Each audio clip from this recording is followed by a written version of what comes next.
لله وكفى وسلام على عباده الذين اصطفى أما بعد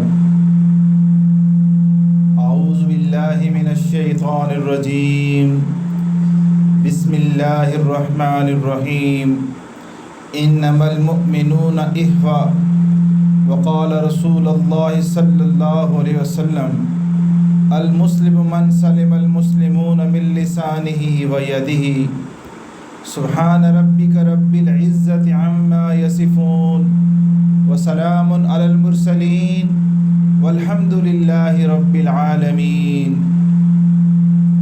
اللهم صل على سيدنا محمد وعلى آل سيدنا محمد وبارك وسلم اللهم صل على سيدنا محمد وعلى آل سيدنا محمد وبارك وسلم اللهم صل على سيدنا محمد وعلى آل سيدنا محمد وبارك وسلم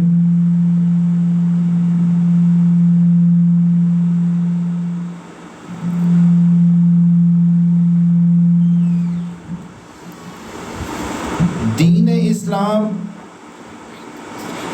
عالمی دین ہے، دین فطرت ہے، ہر دور ہر زمانے میں انسان کو بہترین زندگی گزارنے کا سبق دیتا ہے۔ شریعت اسلامی نے ہمیں ایک سبق سکھایا، انما المؤمنون اخوہ، بے شک سب ایمان والے آپس میں بھائی ہیں، ایک بھائی ہوتے ہیں خون کے رشتے سے، ماں باپ ایک ہوتے ہیں، لہٰذا وہ بھائی بھائی ہوتے ہیں، اس لیے ان کو بھائی کہا جاتا ہے۔ اور ایک بھائی وہ ہوتے ہیں جو اللہ رب العزت کے ایمان کے رشتے سے انہوں نے کلمہ پڑھا ہوا ہوتا ہے، لہٰذا وہ آپس میں بھائی بھائی کی مانند ہوتے ہیں۔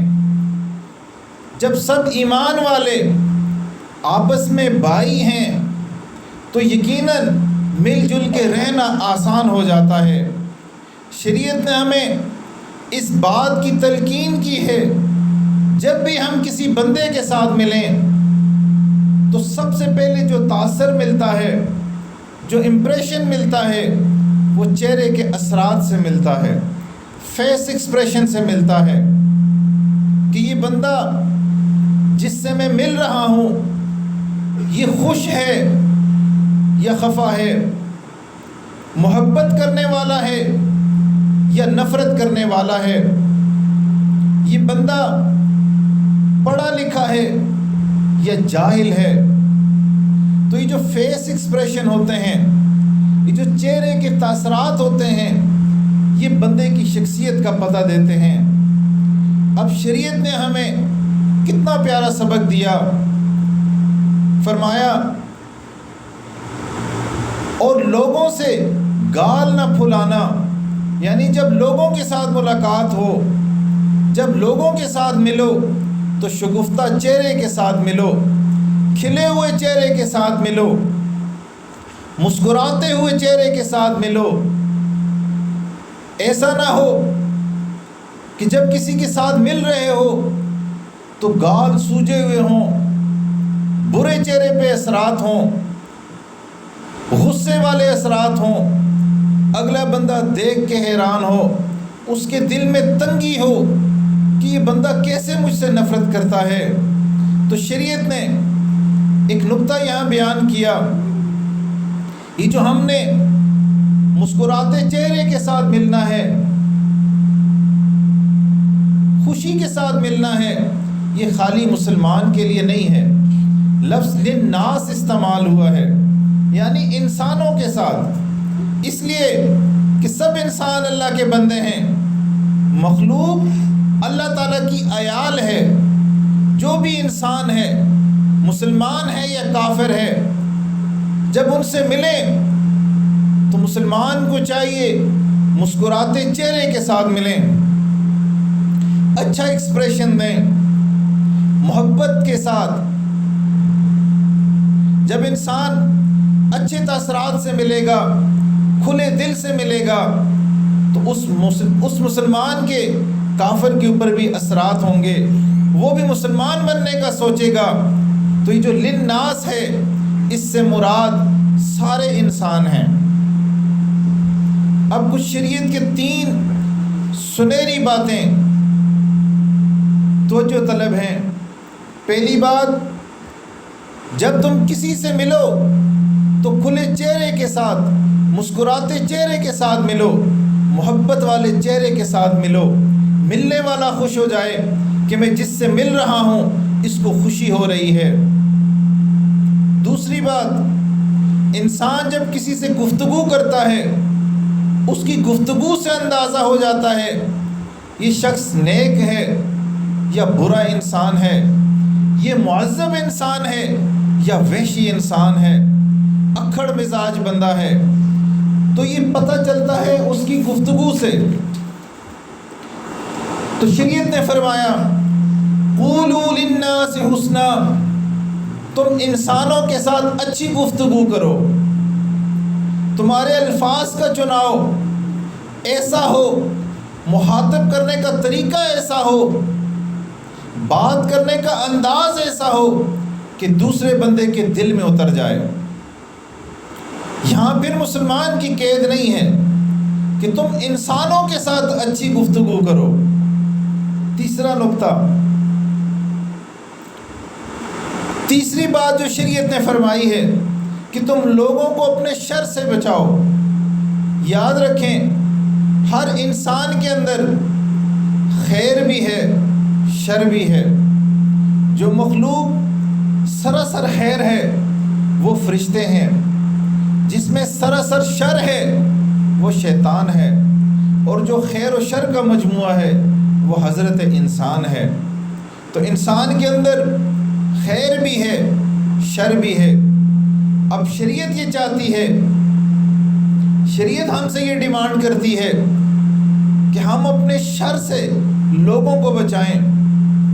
مجلس میں بیٹھے ہوئے ہیں، دل میں بات آئی، دوسرے دوست کی کٹ لگاتے ہیں، اس کا مذاق اڑاتے ہیں تاکہ انجوائے کریں۔ تو شریعت کا حکم یہاں پہ ہے کہ کوئی ایسا معاملہ نہ کریں، کوئی ایسا عمل نہ کریں کہ دوسرے کو تکلیف ہو، ایسا مذاق نہ اڑائیں کہ دوسرے کا دل دکھے۔ تو تیسرا نقطہ یہ ہے کہ انسان اپنے شر سے دوسرے انسانوں کو بچائے۔ یہ 3 باتیں ایسی ہیں، یہ تمام انسانوں کے لیے ہیں۔ اس کو کہتے ہیں میل جول یا رکھ رکھاؤ رکھنا۔ یہ سب کے ساتھ اچھا ہونا چاہیے، بھلے مومن ہو یا کافر ہو۔ ایک جگہ آ کے شریعت نے لائن کھینچ دی۔ دیکھیں، ایک ہوتا ہے ملنا جلنا، عام کاروبار کرنا، ایک ہوتا ہے محبت کا تعلق رکھنا، دلی تعلق رکھنا، قلبی تعلق رکھنا، وہ فقط ایمان والوں کے ساتھ ہے۔ یہ زیب نہیں دیتا مومن کسی کافر کے ساتھ قلبی تعلق رکھے، دلی محبت والا تعلق رکھے۔ دلی تعلق خالی مومن کے ساتھ ہونا چاہیے۔ اب ایک دیکھیں، دن کو ہم 500 بندوں کے ساتھ ملتے ہیں، ہر بندے کے ساتھ اگر قلبی تعلق ہوگا تو جہاں محبت ہوتی ہے وہاں خوشی غمی میں شریک ہوتے ہیں، دل کی بات بندہ بتاتا ہے، مشورہ کرتا ہے، اور اس مشورے کے مطابق بندہ عمل کرتا ہے۔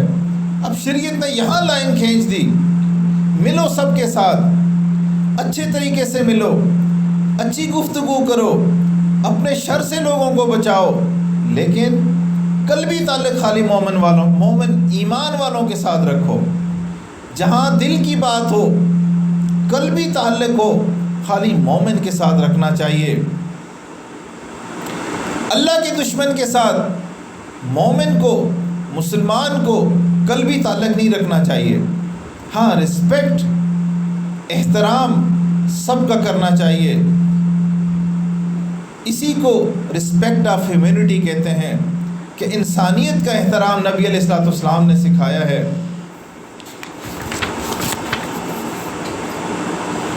نبی آتے رہے، آخر میں نبیوں کے امام آئے، وہ دنیا میں خدا کا آخری لے کر پیغام آئے، جھکانے آئے بندوں کی جبیں اللہ کے در پر، سکھانے آدمی کو آدمی کا احترام آئے۔ اب نبی علیہ الصلوۃ والسلام نے انسانیت کا احترام سکھایا ہے۔ یہ 3 باتیں فرمائی ہیں، جب بھی کسی کے ساتھ بات کرو اچھے انداز سے بات کرو، اچھی گفتگو کرو اور دوسروں کو اپنے شر سے بچاؤ۔ ہاں رہ گئی محبت والی بات تو وہ خالی ایمان والوں کے ساتھ رکھنی ہے، لیکن ساتھ ساتھ نبی علیہ الصلوۃ والسلام نے ایمان والوں کی، مسلمان کی تعریف بھی بتا دی، ڈیفینیشن بھی بتا دی کہ مسلمان کسے کہتے ہیں۔ فرمایا المسلم من سلم المسلمون من لسانہ و یدہ، مسلمان وہ ہوتا ہے جس کی زبان اور اس کے ہاتھ سے دوسرے مسلمان سلامتی میں ہوں۔ اب یہاں پہ نبی علیہ الصلوۃ والسلام کے اس فرمان کو دیکھیں، کیا کمال پیغام ہے اس میں۔ اب انسان کسی دوسرے انسان کو تکلیف دیتا ہے 2 طرح سے، یا قول سے، زبان سے بات کر کے تکلیف دیتا ہے، یا فعل سے دیتا ہے۔ تو نبی علیہ الصلوۃ والسلام نے پہلے زبان کا تذکرہ کیا، پھر اس کے بعد ہاتھ کا تذکرہ کیا کہ تم اپنے قول اور فعل سے دوسرے مسلمان کو تکلیف نہ پہنچاؤ۔ اب یہاں پر زبان کا تذکرہ نبی علیہ الصلوۃ والسلام نے پہلے فرمایا۔ اس میں بڑی حکمتیں ہیں۔ ایک حکمت یہ ہے کہ ہاتھ سے جو تکلیف پہنچائی جاتی ہے اس کے لیے طاقت کی ضرورت ہوتی ہے۔ اب اگر کوئی بندہ ہاتھ سے کسی کو تکلیف پہنچاتا ہے، دھپڑ مارتا ہے، آگے سے دھپڑ آنے کا بھی اندیشہ ہوتا ہے، ممکن ہے مارنے والا 1 دھپڑ مارے اس کو 4 پڑ جائیں۔ گویا فعل سے تکلیف دینے کے لیے طاقت کی ضرورت ہوتی ہے، جسمانی قوت کی ضرورت ہوتی ہے، رعب دبدبے کی ضرورت ہوتی ہے، لیکن جو یہ زبان سے تکلیف دیتے ہیں اس کے لیے طاقت کی ضرورت نہیں ہوتی۔ پھر انسان اگر کسی کو فعل سے تکلیف پہنچاتا ہے، اپنے عمل سے تکلیف پہنچانا چاہتا ہے، تو اس کا قریب ہونا ضروری ہے جہاں اس کا ہاتھ پہنچے۔ لیکن جو یہ زبان سے تکلیف دینی ہوتی ہے اس کے لیے بندے کو قوت والا ہونے کی ضرورت نہیں ہے، اور نہ ہی اس بندے کا قریب ہونا ضروری ہے۔ چھوٹا بڑے کا دل دکھا دیتا ہے۔ پھر ایک شہر میں بندہ ہے، دوسرے شہر کے بندے کے بارے میں اس نے بری بات کی، سخت الفاظ استعمال کیے، اس تک بات پہنچی، اس کو تکلیف پہنچی۔ یعنی ایک مجلس میں ہونا ضروری نہیں، حتیٰ کہ زندہ ہونا بھی ضروری نہیں۔ بعض لوگ مرے ہوئے بندوں کو بری باتیں کہنا شروع کر دیتے ہیں، ان کی روحوں کو بھی اذیت دیتے ہیں۔ تو یہ زبان سے تکلیف بڑی سخت ہوتی ہے، اس لیے نبی علیہ الصلوۃ والسلام نے پہلے زبان کے بارے میں فرمایا اور اس کے بعد قول کی بات کی۔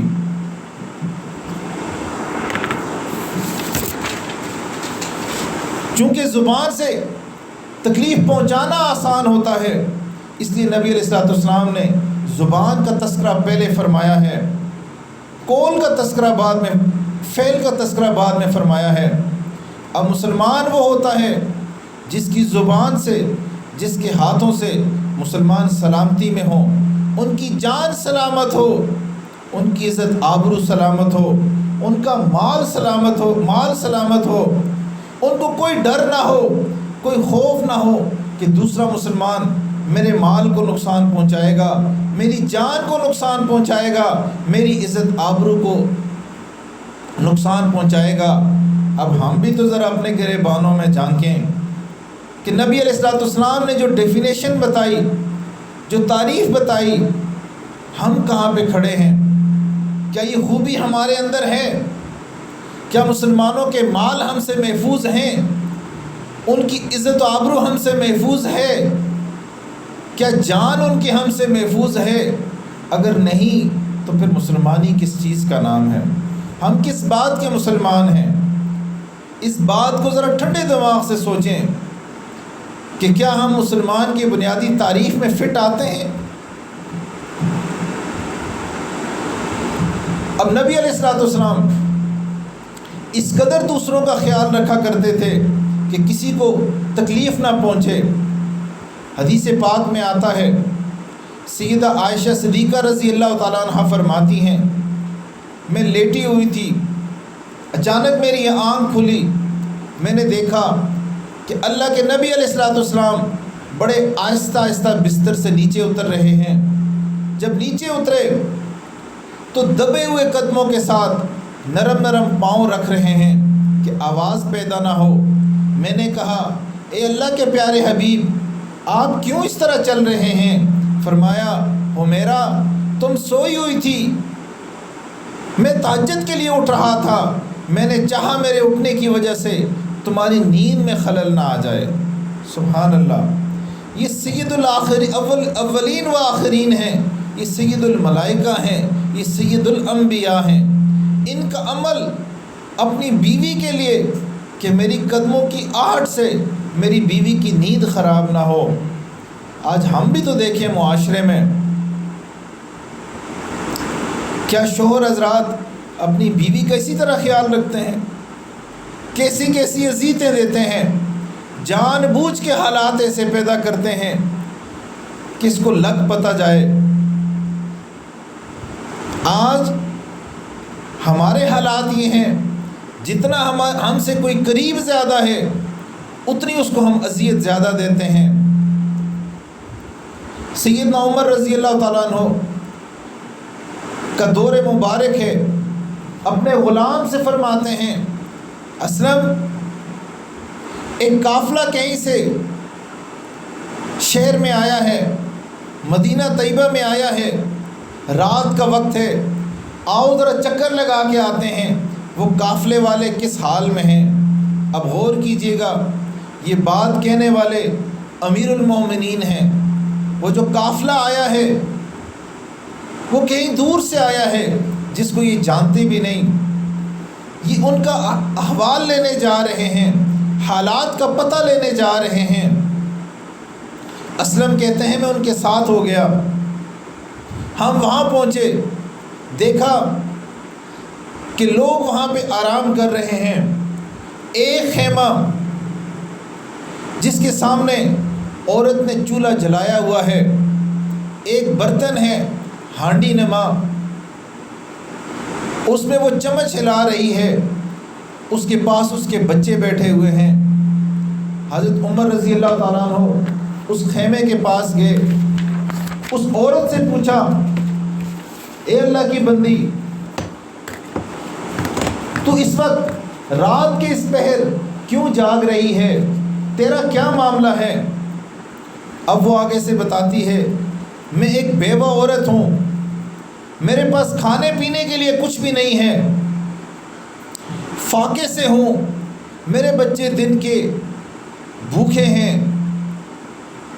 اب میرے پاس کچھ پکانے کے لیے نہیں ہے، میں نے اس ہانڈی کے اندر پانی ڈال کے آگ پہ رکھ دیا ہے، یہ بچے انتظار کرتے کرتے سو جائیں گے تو اس بیوہ اور ان یتیم بچوں کی رات بسر ہو جائے گی۔ حضرت عمر یہ سنتے ہیں، اپنے غلام اسلم کو اشارہ کرتے ہیں، واپس مدینہ شریف آتے ہیں، بیت المال کا دروازہ کھولتے ہیں، ایک بوری آٹا لیتے ہیں، گھی کا ڈبہ اور شہد لیتے ہیں۔ اب اسلم سے کہتے ہیں، اسلم یہ میرے کندھے پہ سوار کر دو۔ اب یہ امیر المومنین کہہ رہے ہیں، اب وہ غلام کہتا ہے، حضرت یہ غلام حاضر ہے، آپ کا خادم حاضر ہے، میں لے کے چلتا ہوں۔ اب حضرت عمر فرماتے ہیں، اسلم قیامت کے دن میرے عملوں کا بوجھ کوئی دوسرا نہیں اٹھائے گا، آج بھی یہ بوجھ میں خود ہی اٹھاؤں گا۔ غلام ان کے کندھے پہ آٹے کی بوری رکھتا ہے، اب امیر المومنین وہ اٹھا کے شہر کو کراس کرتے ہیں، اس جگہ پہنچتے ہیں، وہ آٹا، گھی اور شہد اس عورت کو دیتے ہیں، ساتھ ہی عرض کرتے ہیں کہ آپ ان بچوں کے لیے کچھ پکا لیجئے۔ اب وہ عورت کہتی ہے ٹھیک ہے میں ان کے لیے حلوہ بنا دیتی ہوں۔ اب امیر المومنین کہتے ہیں تم تیاری کرو، میں تمہارے لیے آگ جلاتا ہوں۔ اب وہ بڑی مشکل سے وہاں پہ آگ جلتی ہے، لکڑیاں گھیلی ہوتی ہیں، آگ جلتی ہے، وہ عورت ایک حریرہ حلوہ بنا دیتی ہے، بچے وہ حلوہ کھاتے ہیں۔ اب اسلم امیر المومنین سے عرض کرتے ہیں حضرت آئیں چلتے ہیں، تو وہ ان کو رکنے کا اشارہ کرتے ہیں۔ تھوڑی دیر بچوں نے وہ حلوہ کھایا، کھانا کھایا، پیٹ میں کھانا گیا، اس کے بعد وہ خوشی کے ساتھ کھیلنے لگے۔ تھوڑی دیر کے بعد امیر المومنین وہاں سے واپس آتے ہیں، راستے میں اسلم پوچھتا ہے، ان کا غلام پوچھتا ہے امیر المومنین جب آپ نے ان کو آٹا دے دیا، گھی اور حلوہ دے دیا، تو آپ فوراً واپس کیوں نہیں آئے؟ آپ نے وہاں انتظار کیوں کیا؟ تو امیر المومنین جواب دیتے ہیں جب میں وہاں گیا تو میں نے ان بچوں کو بھوک کی شدت سے روتے ہوئے دیکھا، اب میرا دل یہ کر رہا تھا کہ یہ بچے کھانا کھائیں اور اس کے بعد یہ کھیلیں اور ان کو میں خوش ہوتا بھی دیکھوں۔ یہ اصل میں انسانیت ہے، یہ نیکی ہے، اس کو نیکی کہتے ہیں۔ اور آج کا نوجوان، آج کا بگڑا ہوا نوجوان اپنی ماں کو خون کے آنسو رلاتا ہے، اپنے والدین کو، والد کو خون کے آنسو رلاتا ہے۔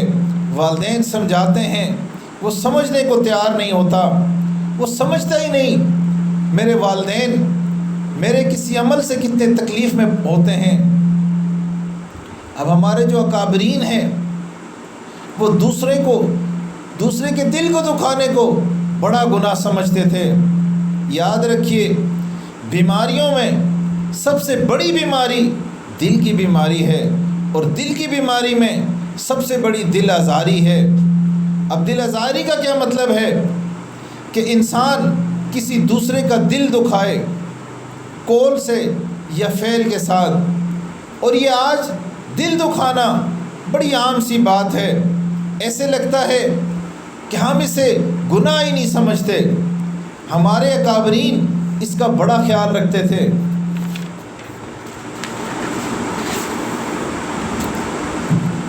اب آپ کے دل میں بھی یہ بات آ سکتی ہے کہ جو پہلے اکابرین تھے، صحابہ کرام تھے، وہ تو بڑی عظیم لوگ تھے، تو ہم اس پہ کیسے عمل کر سکتے ہیں؟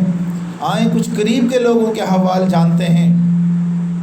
حضرت مفتی شفیع رحمۃ اللہ علیہ مفتی اعظم پاکستان فرماتے ہیں کہ جب میں نے مدرسہ سے علم مکمل کر لیا، تخصص کر لیا، مفتی بن گیا، اب میرے پاس کچھ فارغ وقت تھا،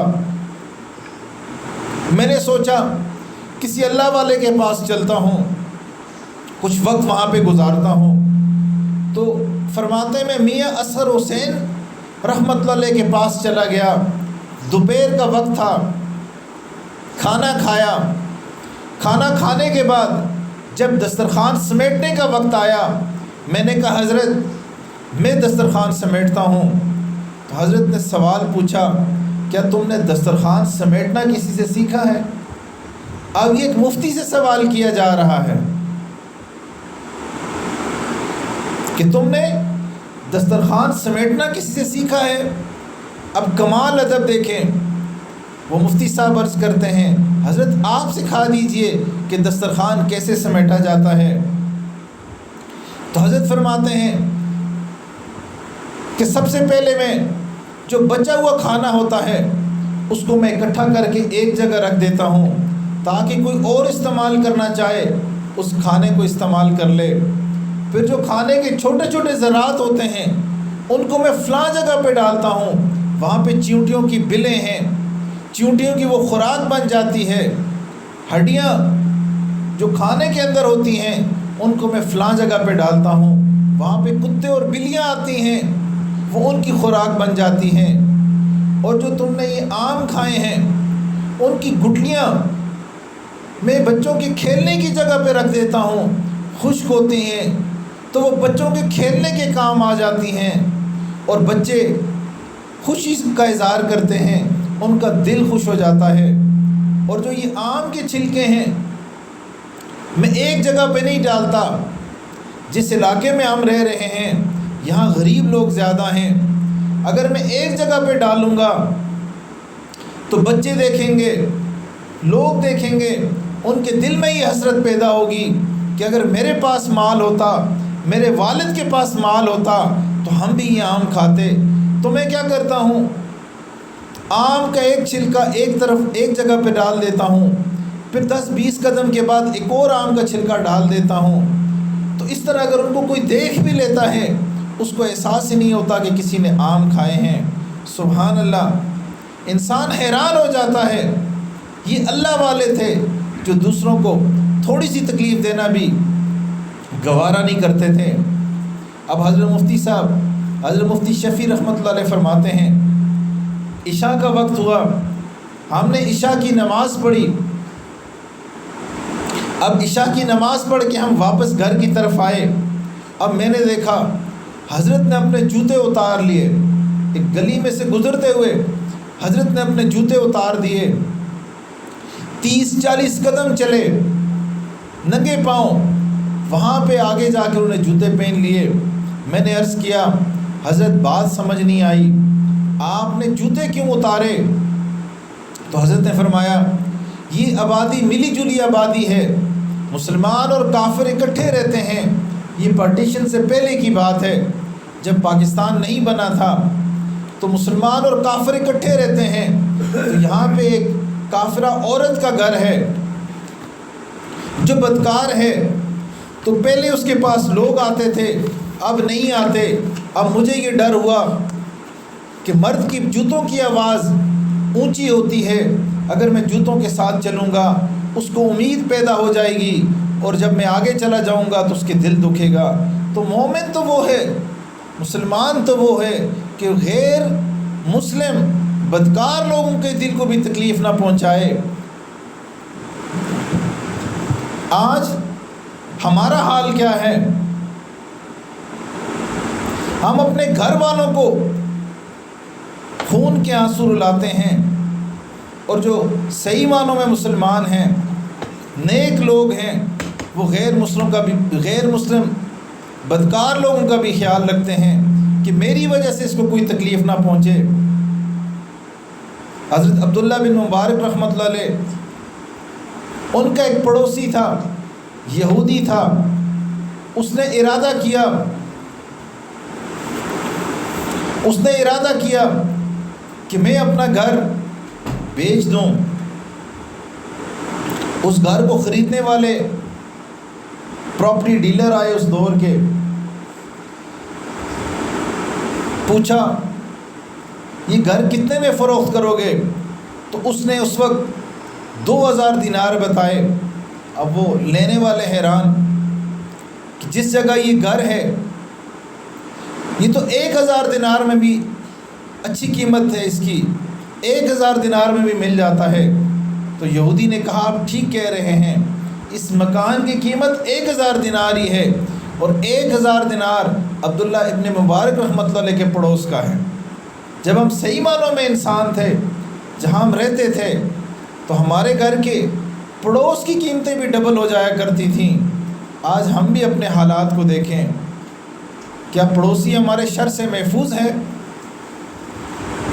کیا پڑوسی ہم سے خوش ہے، یا کم از کم امان میں ہے، امن میں ہے؟ ہمارے کابرین اپنے والدین کا بڑا احترام کیا کرتے تھے۔ سنیں اور دل کے کانوں سے سنیں، امام اعظم ابو حنیفہ رحمۃ اللہ علیہ، ان کی والدہ بڑھاپے کی عمر کو پہنچ گئیں۔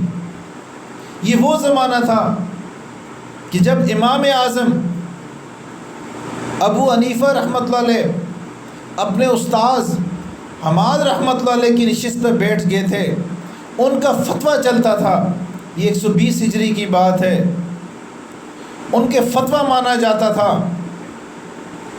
ان کی والدہ کا حال یہ تھا، اب والدہ کے لیے اولاد بچے ہی ہوتے ہیں، چاہے بیٹا جتنی بڑی عمر میں بھی پہنچ جائے، ماں کے لیے وہ بچہ ہی ہوتا ہے۔ اب ماں کو جب امام صاحب کی والدہ کو جب بھی کوئی مسئلہ پوچھنا ہوتا، وہ اپنے بیٹے سے کہتی کہ آپ اونٹ نکالیں، سواری نکالیں، فلاں عالم کے پاس جانا ہے، میں نے، وہ بڑی عمر کے ہیں، علم پکا ہے ان کا، میں نے ان سے مسئلہ پوچھنا ہے۔ امام صاحب سواری نکالتے، اپنی والدہ کو سواری پہ بٹھاتے اور سواری کی رسی خود پکڑتے اور لے کے چل رہے ہوتے۔ یہ وہ وقت تھا کہ چاروں طرف امام صاحب کے شاگرد تھے۔ اب وہ شاگرد حیران ہیں کہ وقت کا امام ہے، جس کا فتویٰ چلتا ہے، اتنی بڑی شخصیت ہے، اور سواری کی لگام پکڑ کے چل رہے ہیں۔ خیر ان عالم کے پاس امام صاحب جاتے، والدہ ان سے مسئلہ پوچھتی اور وہ عالم جواب دیتے۔ بعض دفعہ ایسا بھی ہوتا کہ مسئلہ ان عالم کو نہ پتہ ہوتا، وہ آہستہ سے امام صاحب سے پوچھتے، بلکہ اکثر و بیشتر ان سے پوچھتے۔ امام صاحب آہستہ سے خود جواب دیتے کہ آپ اونچی آواز میں یہ میری والدہ کو جواب دے دیں، اور وہ عالم سن کے، امام صاحب سے سن کے اونچی آواز میں کہتے، اور امام صاحب کی والدہ کو تشفی ہو جاتی۔ اور یہ معمول تھا ساری زندگی۔ امام صاحب نے اپنی والدہ کو یہ نہیں کہا کہ اماں، جس عالم سے آپ اتنے دور مجھے مشقت میں ڈال کے، اپنے آپ کو مشقت میں ڈال کے جاتی ہیں، وہ تو مجھ سے مسئلہ پوچھتے ہیں۔ ساری زندگی جب بھی والدہ کہتی کہ آئیں میں نے مسئلہ پوچھنا ہے، امام صاحب سواری میں ان کو لے کے جاتے۔ سبحان اللہ، کیسے وہ لوگ تھے جو اپنے والدین کا کتنا احترام کیا کرتے تھے۔ اب نبی علیہ السلام نے ہمیں تعلیم دی، اگر ہم اس تعلیم پہ عمل کریں، ہم ان اخلاق کو، عادات کو اپنائیں، تو جو پرائے ہیں وہ بھی اپنے بن جائیں، دشمن دوست بن جائیں، کافر ہمیں دیکھ کے مسلمان ہو جائیں۔ لیکن آپ سوچیں، آج ہمارے ماحول میں جتنی دشمنیاں ہیں، جتنی نفرتیں ہیں، جتنا ایک دوسرے کی بدخواہی ہے، اس سے پہلے شاید ایسی نہ تھی۔ آپ کو احساس ہوگا ہر بندہ کہیں نہ کہیں الجھا ہوا ہے، کوئی ادھر الجھا ہوا ہے، کوئی ادھر الجھا ہوا ہے۔ گھر کے اندر نہ ہم اچھے باپ بن کے رہتے ہیں کہ اولاد ہم سے خوش ہو، نہ اچھے خامد بن کے رہتے ہیں کہ بیوی ہم سے خوش ہو۔ ہم نے تو بس جیسے جانور کو رکھنا ہوتا ہے، سوچ رہے ہوتے ہیں کہ بیوی کو بھی ایسے ہی رکھیں۔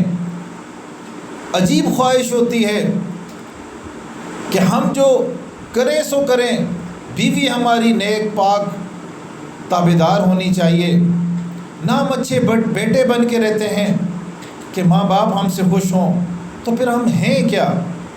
ہم اس مسلمانی کی ڈیفینیشن پہ آتے ہیں کہ ہمیں غور کرنے کی ضرورت نہیں ہے۔ کب ہمیں یہ احساس ہوگا کہ ہمیں زندگی کو تبدیل کرنا ہے؟ اب ہمارے معاشرے میں ہم لوگ اکثر و بیشتر یہ دیکھتے ہیں، جب کسی کا جنازہ پڑھایا جاتا ہے، اعلان ہوتا ہے کہ بھائی اگر اس میت نے کسی کا دل دکھایا ہو یا زیادتی کی ہو تو اسے معاف کر دیا جائے۔ اب ایک سوال کا جواب آپ دیجئے، اس میت نے جس کا دل دکھایا ہوگا، جس کو اذیتیں دی ہوں گی، کیا وہ جنازے میں آیا ہوا ہوگا کہ جس سے معافی مانگنی ہے؟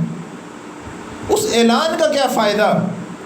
مزہ تو تب ہے کہ ہم زندگی میں معافی مانگ لیں۔ ایک بزرگ کی بڑی خوبصورت عادت تھی، جب کسی سے ملتے، ملاقات کے بعد کہتے، بھائی آپ کے میرے اوپر بڑے حقوق ہیں، میں کمزور ہوں، ادا نہ کر سکا، آپ مجھے اللہ کے لیے معاف کر دیں۔ اب یہ شریعت کہتی ہے اگر کسی نے یہ الفاظ کہے، سننے والا مسکرا دیا، اس نے مسکراہٹ کا اظہار کر دیا، یہ اس کی معافی کا سبب بن جائے گا۔ کتنا آسان ہے، بڑا چھوٹے سے معافی مانگے، چھوٹا بڑے سے معافی مانگے، بھائی بھائی سے معافی مانگے۔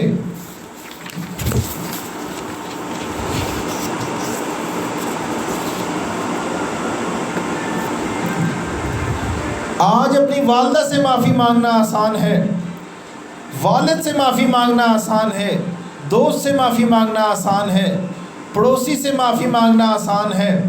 زیادہ تفصیل میں جانے کی ضرورت نہیں ہے، بس اتنے الفاظ کافی ہیں کہ آپ کے مجھ پہ بڑے حقوق آتے ہیں، میں ادا نہ کر سکا، برائے مہربانی مجھے معاف کر دیں۔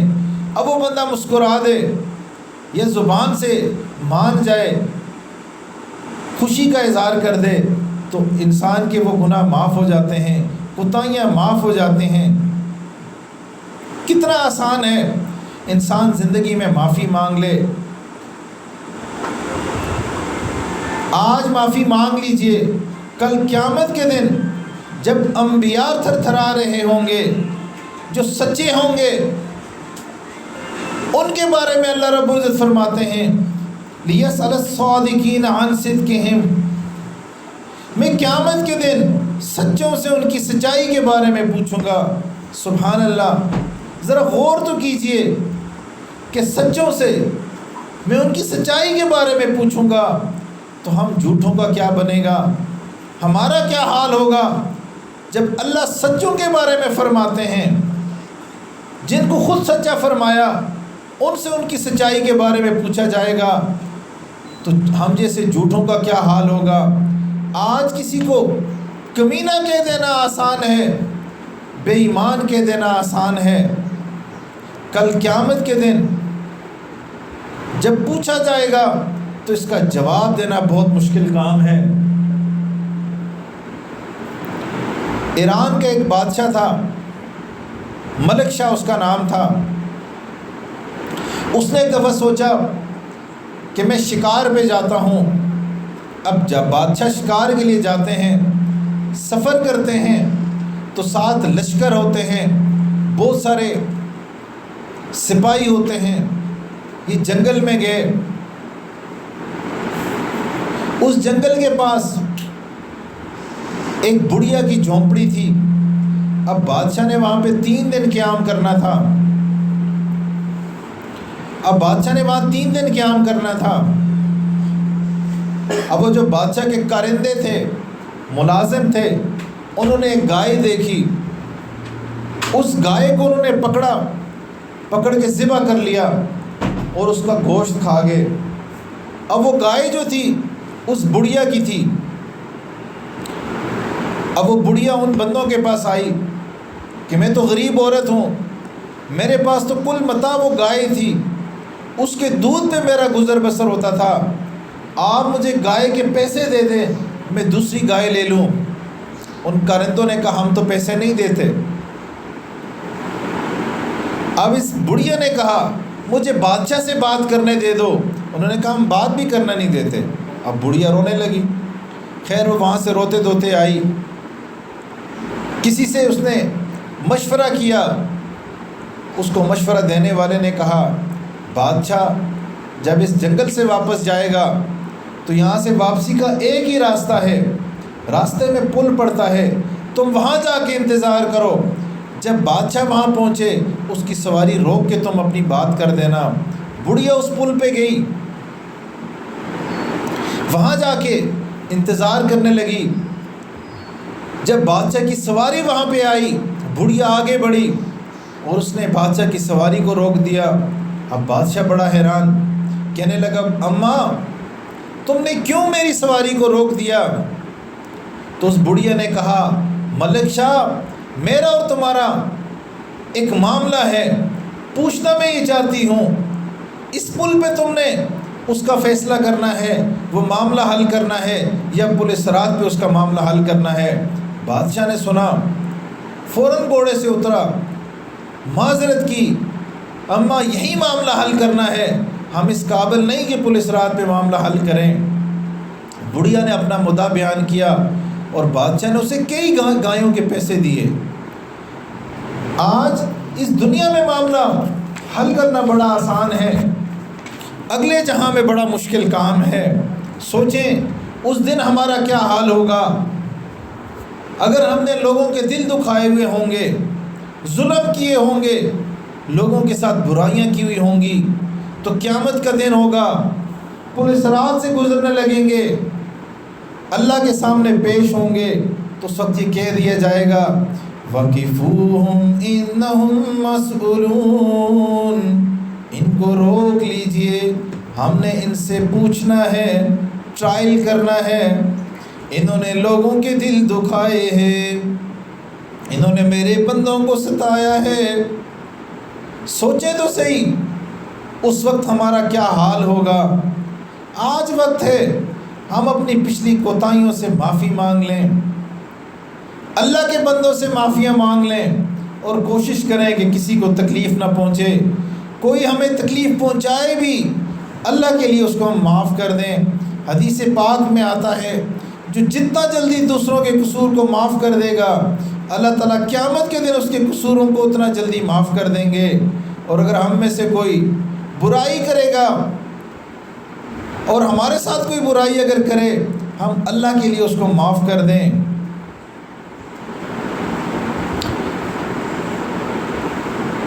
ابتدا میں ہم خود سنور جائیں، اپنے آپ کو سنوار لیں، آہستہ آہستہ ہم دیکھیں گے پورا معاشرہ سدھر جائے گا۔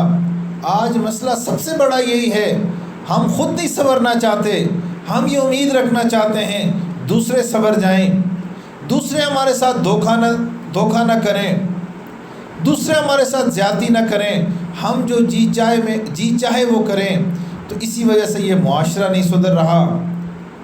اب اسلام کتنا پیارا دین ہے، اس میں خالی انسانوں کے حقوق نہیں ہیں بلکہ جانوروں کو بھی تکلیف پہنچانے سے منع کیا گیا ہے۔ حضرت اقدس تھانوی رحمۃ اللہ علیہ نے کتاب لکھی ہے، اس کا نام حقوق البہائم ہے، جانوروں کے حقوق، یعنی جو ہم نے گھر میں گائے، بیل، بھینس پالتے ہیں، بکری پالتے ہیں، گھوڑا گدھا پالتے ہیں، اونٹ پالتے ہیں، ان جانوروں کے بھی ہمارے اوپر حقوق ہیں۔ اللہ اکبر، کتنا پیارا ہمارا دین ہے کہ انسانوں کے حقوق نہیں، جانوروں کے حقوق کا بھی تحفظ یہ دین دیتا ہے۔ کتنی پیاری شریعت ہے۔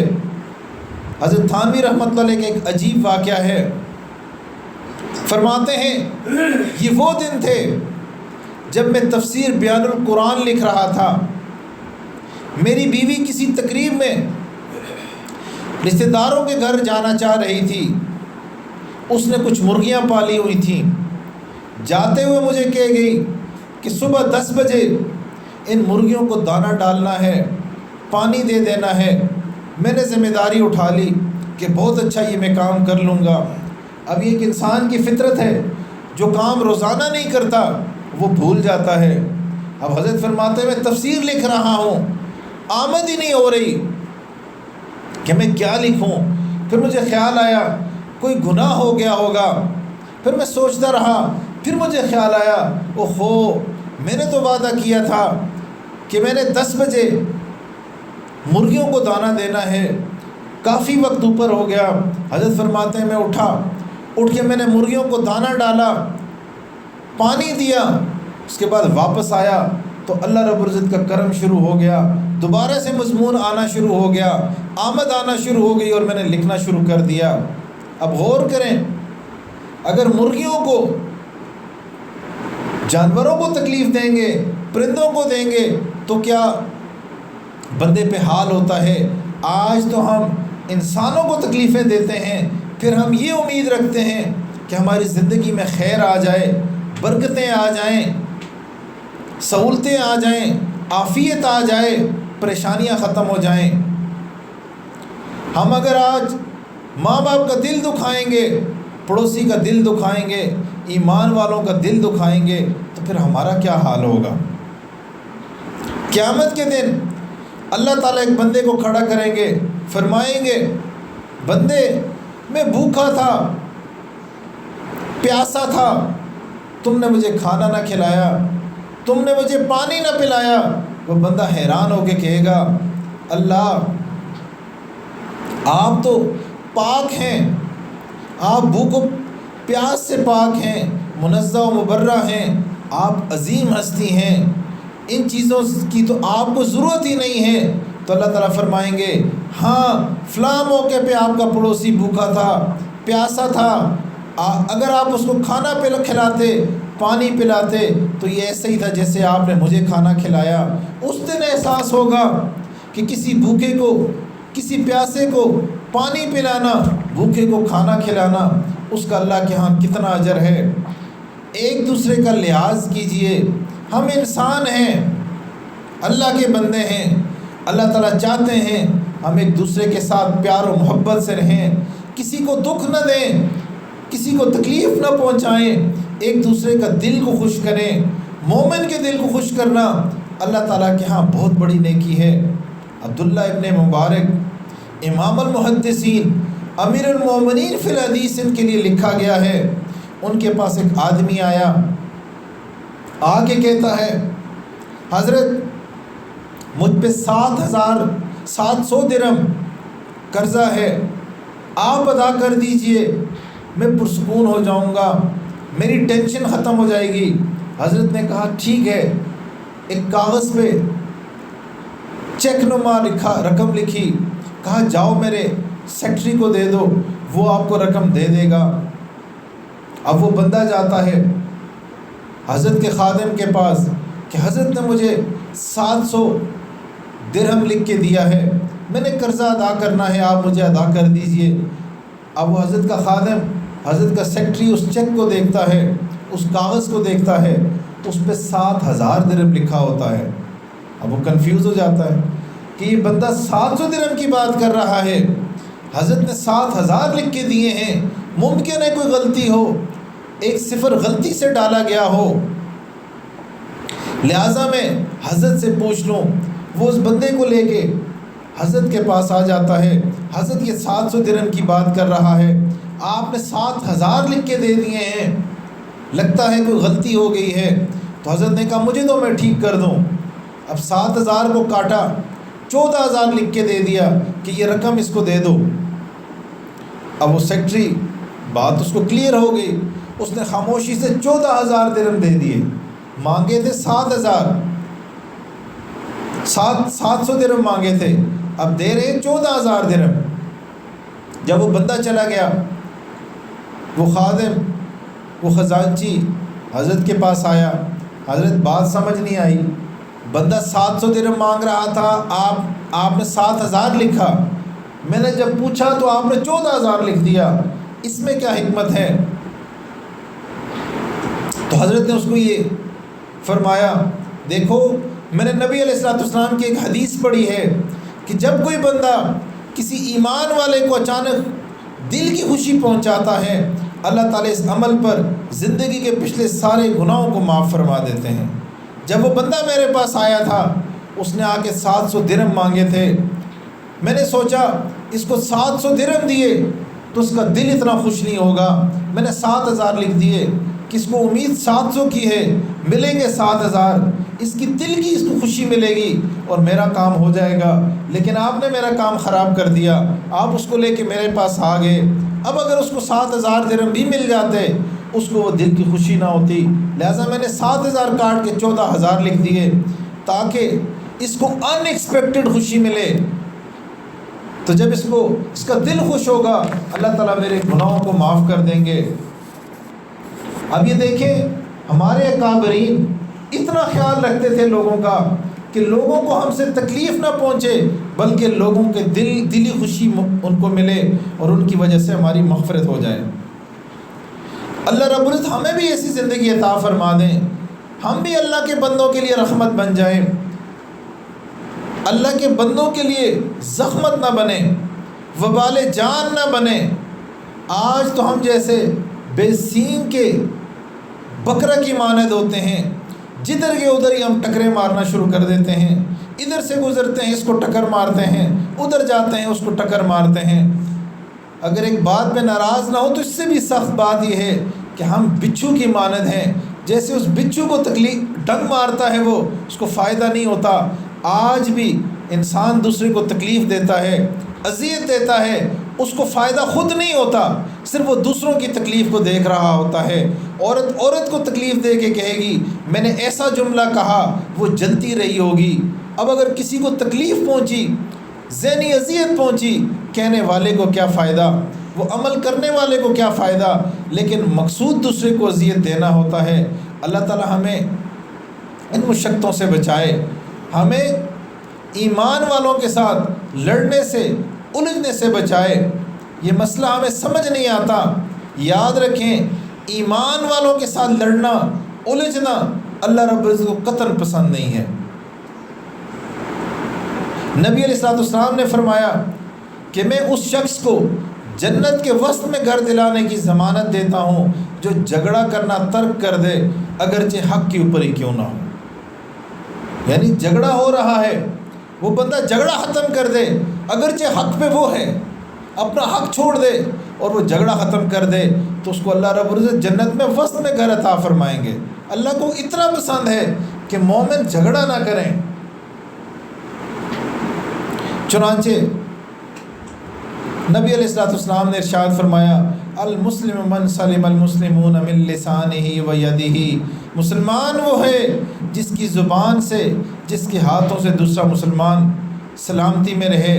آج کی اس محفل میں ہم اپنے پچھلے گناہوں سے معافی مانگیں اور آئندہ عزم اور ارادہ کریں کہ اللہ کے بندوں کو، اللہ کی بندیوں کو ہم تکلیف نہیں پہنچائیں گے، نیکوکاری کی زندگی گزاریں گے۔ قیامت کے دن اگر ہم اس حال میں چلے گئے کہ ہم نے لوگوں کو تکلیف پہنچائی ہوں گی تو ہمارا کیا بنے گا؟ آج وقت ہے کہ ہم لوگوں سے معافیاں مانگ لیں، اپنے معاملات ہم حل کر لیں۔ اللہ تعالیٰ سے دعا ہے اللہ تعالیٰ ہمیں نیک بندہ بننے کی توفیق عطا فرمائے، دوسروں کے لیے رحمت بننے کی توفیق عطا فرمائے۔ ہم گھر میں رہیں تو گھر والوں کے لیے رحمت ہوں، ہم والد ہیں ہماری اولاد ہم سے خوش ہو، خاوند ہیں تو بیوی ہم سے خوش ہو، جو بیویاں ہیں ان سے خاوند خوش ہوں، اولاد ہیں ان کو دیکھ کے ان کے والدین خوش ہوں، تو کتنا بہترین ماحول ہوگا، کتنا جنت والی زندگی ہوگی، اور اللہ رب العزت بھی ہم سے کتنے خوش ہوں گے۔ وآخر دعوانا الحمدللہ رب العالمین۔ توبہ کر لیتے ہیں، میں بھی توبہ کی نیت کرتا ہوں، آپ لوگ بھی توبہ کی نیت کریں۔ خواتین مناسب آواز میں پڑھیں، مرد حضرات اونچی آواز میں پڑھیں۔ بسم اللہ الرحمن الرحیم، لا الہ الا اللہ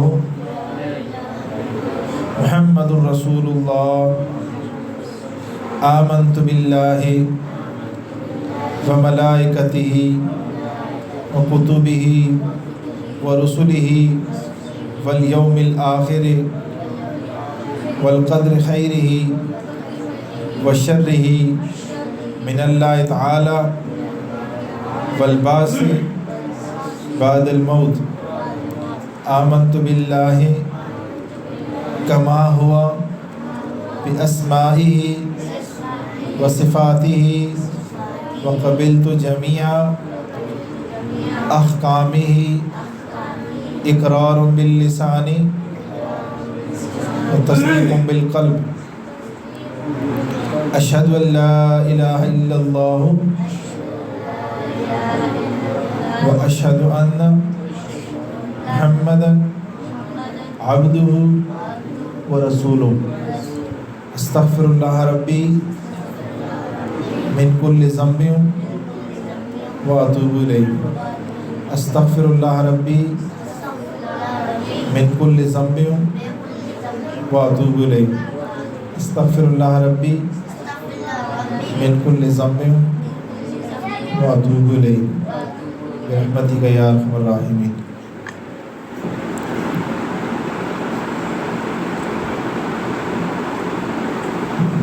یہ کلمات پڑھنے سے ہم توبہ طائب ہو گئے، کچھ اعمال کریں گے تو انشاءاللہ ہم توبہ پہ قائم رہیں گے۔ پہلا کام استغفار پڑھنا 100 دفعہ صبح 100 دفعہ شام، استغفر اللہ ربی من کل ذنب و اتوب الیہ۔ دوسرا کام درود شریف پڑھنا، اللہم صلی علی سیدنا محمد وعلی آل سیدنا محمد وبارک وسلم۔ تیسرا کام تلاوت قرآن مجید کرنا، ایک پارہ ہو تو بہت اچھا، نہیں تو آدھا پارہ، ایک رکوع، کچھ نہ کچھ تلاوت کرتے رہیں۔ کوئی دن ایسا نہ گزرے کہ ہم قرآن مجید کی تلاوت نہ کریں۔ پھر یہیں پہ ایک اور احساس بھی کہ تلاوت ہم صحیح معنوں میں کریں، سیکھ کے کریں۔ چوتھا کام ہاتھ سے ہم کام کاج کریں، جو بھی جس کی مصروفیت ہے، دل اللہ کی یاد میں لگا رہے۔ اس کا آسان طریقہ مسنون دعائیں یاد کر لیں، گھر میں داخل ہونے کی دعا، گھر سے باہر نکلنے کی دعا، کھانا کھانے کی دعا، پانی پینے کی سنتیں، ہر کام سنت کے مطابق کریں، پھر آسانی ہو جاتی ہے۔ پانچواں کام مراقبہ کرنا، ذکر خفی کرنا۔ یہ اینٹی بایوٹک کی طرح ہے، جب انسان یہ عمل کرتا ہے، مراقبہ کرتا ہے، تو دل کی گناہوں کی کھوٹ دل سے ختم ہو جاتی ہے، دل پاک صاف ہو جاتا ہے۔ یاد رکھیں، جیسا ہمارا دل ہے، اس دل کو ہم اللہ کے سامنے اب لے جانے کے قابل نہیں ہیں۔ اس طرح ہی دل اگر ہم نے لے گئے آج، تو ہمارا کیا بنے گا؟ ہمارا دل تو ٹریش کین بنا ہوا ہے، جس کو دیکھتے ہیں اسی کا دل محبت ہمارے دل میں، گھر کی محبتیں، غیر محرم کی محبتیں، ہر چیز کی محبتیں ہمارے دلوں کے اندر بھری ہوئی ہیں۔ تو اس دل کو صاف کرنے کے لیے ضروری ہے کہ ہم اس دل پہ محنت کریں۔ اس کا طریقہ یہ ہے کہ صبح و شام نماز کے بعد قبلہ رخ ہو کے بیٹھیں، اپنی آنکھوں کو بند کر لیں، خیال سے یہ تصور کریں کہ اللہ کی رحمت آ رہی ہے، میرے دل میں سما رہی ہے، میرے دل کی بیماریاں کٹ کٹ کے گر رہی ہیں، میرا دل روشن ہو رہا ہے، اور شکریہ کے طور پہ کہہ رہے اللہ اللہ، اور میں سن رہا ہوں۔ تھوڑی دیر اس کے لیے مشق کر لیتے ہیں، اپنی آنکھوں کو بند کر دیجئے، توجہ سمیٹ کے دل کے اوپر لگا دیجئے، اور خیال سے یہ نیت کریں کہ اللہ کی رحمت آ رہی ہے، میرے دل میں سما رہی ہے، میرے دل کی بیماریاں کٹ کٹ کے گر رہی ہیں، میرا دل روشن ہو رہا ہے، اور شکریہ کے طور پہ کہہ رہا ہے اللہ اللہ، اور میں سن رہا ہوں۔ نیت کر لیجئے۔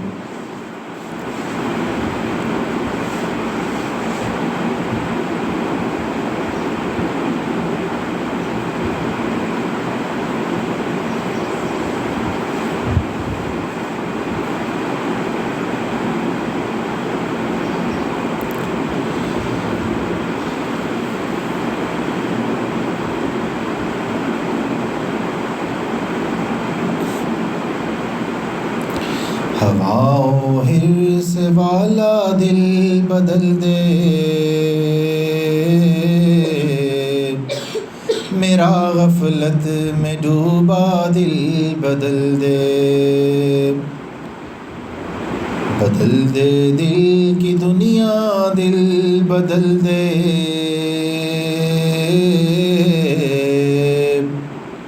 خدایا فضل فرما دل بدل دے۔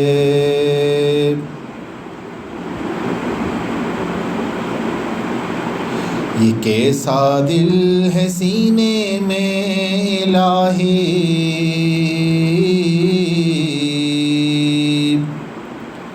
یہ کیسا دل ہے سینے میں الہی، یہ زندہ بھی ہے مردہ دل بدل دے۔ سنوں میں نام تیرا دھڑکنوں میں،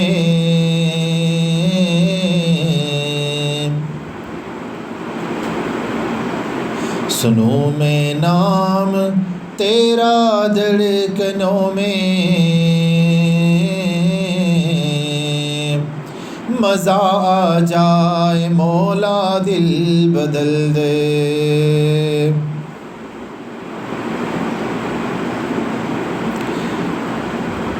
رہوں بیٹھا میں اپنا سر جھکا کر، رہوں بیٹھا میں اپنا سر جھکا کر، سرور سا عطا کر دل بدل دے۔ جو ہو دیدار تیرا روز محشر،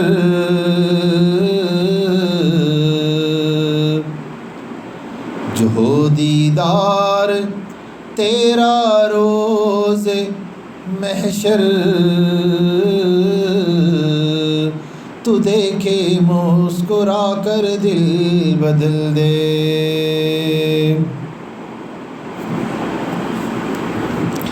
تیرا ہو جاؤں اتنی آرزو ہے، تیرا ہو جاؤں اتنی آرزو ہے، بس اتنی ہے تمنا دل بدل دے۔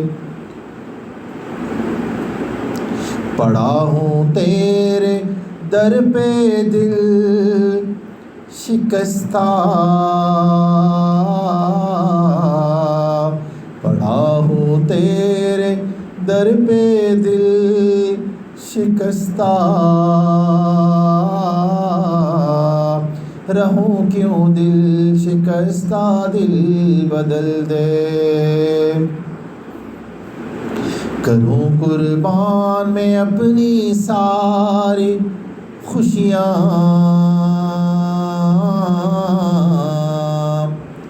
کروں قربان میں اپنی ساری خوشیاں،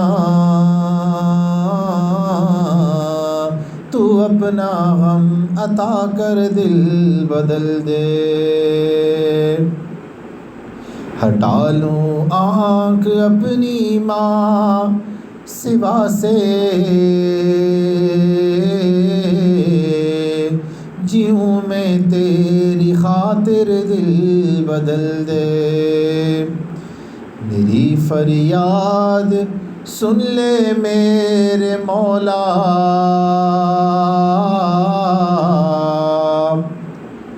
میری فریاد سن لے میرے اللہ،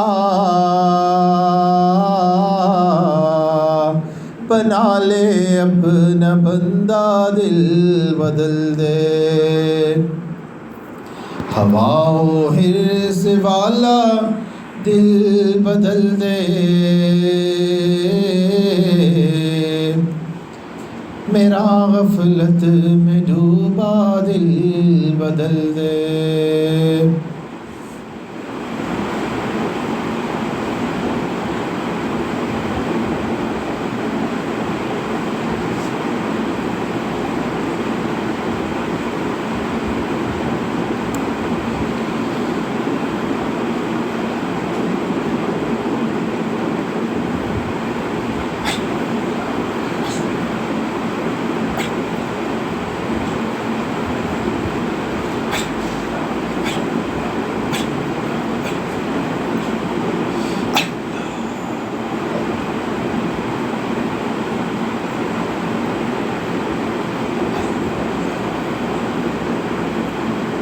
لا الہ الا اللہ محمد رسول اللہ۔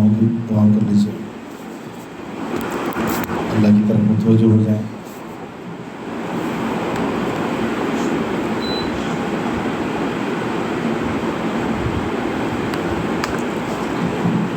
سبحان ربی الاعلی الوہاب، اللہم صلی علی سیدنا محمد وعلی آل سیدنا محمد وبارک وسلم۔ اے اللہ، ہم آپ کے عاجز مسکین بندے ہیں، ہم پہ رحم فرما دیجئے، فضل فرما دیجئے، کرم فرما دیجئے۔ اللہ ہم بظاہر آپ کے بندے ہیں، حقیقت میں انتہائی گندے ہیں۔ اللہ ہمیں پاک فرما دیجئے، اللہ ہمارا تزکیہ نفس فرما دیجئے، اللہ ہمارا تصفیہ قلب فرما دیجئے۔ اللہ ہم جیسے بھی ہیں آپ کے بندے ہیں، اللہ یہ آپ کے بندے، یہ آپ کی بندیاں اتنی گرمی میں بھی اللہ آپ کو منانے کے لیے یہاں بیٹھے ہوئے ہیں۔ اللہ یہاں دنیا تو نہیں تقسیم ہو رہی، ہر بندہ اپنا وقت لے کے آیا ہوا ہے۔ اللہ یہ فقط آپ ہی کے لیے ہے، اللہ آپ ہی کے لیے ہے۔ اللہ قبول فرما لیجئے، اللہ قبول فرما لیجئے، اللہ قبول فرما کے ہم سب کو بخش دیجئے۔ اللہ ہم کمزور ہیں، اس دنیا کی گرمی برداشت نہیں کر سکتے۔ اللہ محشر کی گرمی ہم کیسے برداشت کریں گے؟ اللہ جہنم کی گرمی کا کیا حال ہوگا؟ اللہ ہمیں بچا دیجئے۔ اللہ ہم آپ کی رحمتوں میں پلے ہوئے بندے ہیں۔ اللہ ہمارے ساتھ جیسے آپ نے اس دنیا میں کرم والا معاملہ فرمایا، نرمی والا معاملہ فرمایا، عزتوں میں رکھا، اللہ اگلے جہاں میں بھی عافیت والا معاملہ فرما دیجئے۔ اے میرے مولا، ہمارا دل آج گند خانہ بنا ہوا ہے، اللہ اس کو پاک فرما دیجئے۔ اللہ ہمیں توفیق عطا فرما دیجئے، ہم ایسے عمل کریں کہ ہمارا دل صاف ہو جائے۔ اللہ ہمارا دل تو آپ کی 2 انگلیوں کے درمیان ہے، اللہ آپ اس کو اپنی طرف پلٹ دیجئے، اللہ اس کو اپنی طرف پھیر دیجئے۔ اے میرے مولا، ہم کمزور ہیں، آپ قوی ہیں، اللہ قوی کو سجدہ ہے کمزور کی مدد کریں۔ اللہ نفس و شیطان نے ہمیں گھیرا ہوا ہے، اللہ ہم 1 قدم آپ کی طرف چلتے ہیں، وہ 10 قدم ہمیں پیچھے دھکیل دیتا ہے۔ اللہ ہم کمزور ہیں، آپ تو قوی ہیں، اللہ ہمیں سہارا دے دیجئے۔ اللہ 1 لمحہ بھی ہمیں نفس و شیطان کے حوالے نہ فرمائیے۔ اللہ ہم نے دنیا میں دیکھا، بچہ جب چلنا شروع کرتا ہے، والدین اس کو چلانے کی کوشش کرتے ہیں، بچہ ڈگمگانا شروع کرتا ہے، والدین اس کو گرنے نہیں دیتے۔ اللہ ہم بھی آپ کی طرف چلنا شروع کر رہے ہیں، اللہ ہم نے توبہ کر دی، اللہ ہمیں گرنے سے بچا دیجئے، اللہ ہمیں تھام لیجئے، اللہ ہمیں سہارا عطا فرما دیجئے۔ اے میرے مولا، جب دنیا میں بچہ پریشان ہوتا ہے اپنے والدین کی طرف بھاگتا ہے، جب اللہ انسان پریشان ہوتا ہے اپنے رب رحمان کی طرف آتا ہے۔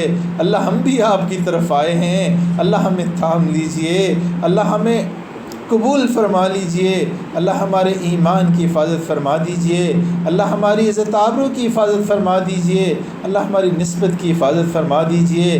اللہ فتنوں کا دور ہے، روزانہ نئے نئے فتنے عجیب عجیب لباس پہن کے آ رہے ہیں، اللہ اللہ اللہ ہمارے ایمان کی حفاظت فرما دیجئے۔ اللہ موت تو ہے، بس اتنی تمنا ہے کہ پہلے آپ ہم سے راضی ہو جائیے، پھر اس کے بعد ہمیں کلمہ نصیب ہو، پھر اپنے وقت پہ موت آ جائے۔ ہے میرے مولا، قبر کی سختیوں سے بچا دیجئے، اللہ ہماری قبر کو جنت کا باغ بنا دیجئے۔ اے میرے مولا، محشر کی سختیوں سے بچا دیجئے۔ اللہ وہ کیا عالم ہوگا، انسانیت اپنے پسینے میں ڈوبی ہوئی ہوگی۔ اللہ آج لاکھوں کروڑوں میل دور سورج ہے، ہماری یہ حالت ہے۔ اللہ جب سورج قریب تر ہوگا ہمارا کیا بنے گا؟ اللہ اگر ہم انہی اعمال کے ساتھ چلے گئے، اللہ ہمارے اعمال کھولے گئے، اللہ وہاں انبیاء بھی ہوں گے، نبی علیہ السلام بھی ہوں گے، صحابہ کرام بھی ہوں گے، اولیاء بھی ہوں گے، ہمارے مشائخ اساتذہ بھی ہوں گے، اللہ ہماری اولادیں بھی ہوں گی۔ اگر اللہ وہاں ہمارے گناہ سب کے سامنے کھول دیے، اللہ ہمارا کیا بنے گا؟ اللہ جیسے آپ نے اس دنیا میں ہمارا پردہ رکھا، اللہ وہاں پہ بھی پردہ رکھیے۔ اللہ ہم نے سنا کہ کچھ لوگ وہاں پہ اندھے اٹھائے جائیں گے، اللہ کیسی محرومی ہوگی کہ ہم اس دور میں پیدا ہوئے، ہم آپ کے محبوب علیہ السلام کا دیدار نہ کر سکے۔ اللہ اگر محشر میں بھی ہم اندھے اٹھائے گئے تو ہم آپ کے محبوب علیہ السلام کا دیدار نہیں کر سکیں گے۔ اللہ اس دوری محرومی سے بچا دیجئے۔ اللہ آپ کے عشاق اس وقت بیت اللہ میں جمع ہو گئے، لبیک کی صدائیں بلند کر رہے ہیں، اللہ آپ کو ان پہ کتنا پیار آتا ہوگا، کتنی محبت آتی ہوگی۔ اللہ ہم نے بھی ان کی دعاؤں میں حصہ عطا فرما دیجئے۔ بیت اللہ کے لیے، حج عمرے کے لیے ہمارے لیے بھی دروازے کھول دیجئے۔ ہر سال ہمیں حج کرنے کی توفیق عطا فرما دیجئے، سال میں بار بار عمرہ کرنے کی توفیق عطا فرما دیجئے۔ اللہ ہمیں بھی اپنے مقبول بندوں میں شامل فرما دیجئے۔ اے میرے مولا، ہمارے اٹھے ہوئے ہاتھ اس بات کی گواہی دے رہے ہیں ہمارے پاس کچھ بھی نہیں ہے، دینے والی ذات آپ ہی کی ہے۔ اللہ ہاتھ تو خالی ہیں، نظریں آپ کے بھرے ہوئے خزانوں کی طرف ہیں۔ اللہ سب کی جھولیوں کو بھر دیجئے، سب کے مسائل حل کر دیجئے۔ ہے میرے مولا، کتنے لوگوں نے دعاؤں کا کہا، اللہ آپ دلوں کا حال جانتے ہیں۔ اللہ کتنے لوگوں کے مسائل ہیں، اللہ کتنے یتیم بچوں کی زمینوں کے مسائل ہیں، گھروں کے مسائل ہیں، اللہ وہ حل فرما دیجئے۔ اے میرے مولا، کتنے غم ہوتے ہیں انسان کسی کو بتا بھی نہیں سکتا۔ اللہ آپ تو دلوں کا حال جانتے ہیں۔ اللہ جس کی بھی جو شرعی حاجت ہے وہ پوری فرما دیجئے۔ اے میرے مولا، جو کام کاروبار کی وجہ سے پریشان ہے اس کے مسئلے حل فرما دیجئے۔ اللہ جو اولاد کی وجہ سے پریشان ہیں ان کی اولاد کو ان کی آنکھوں کی ٹھنڈک بنا دیجئے۔ اللہ جو اولاد کا طلبگار ہے اس کو اپنے فضل سے اولاد عطا فرما دیجئے۔ اللہ جو اولاد نرینہ کا طلبگار ہے اس کو اولاد نرینہ عطا فرما دیجئے۔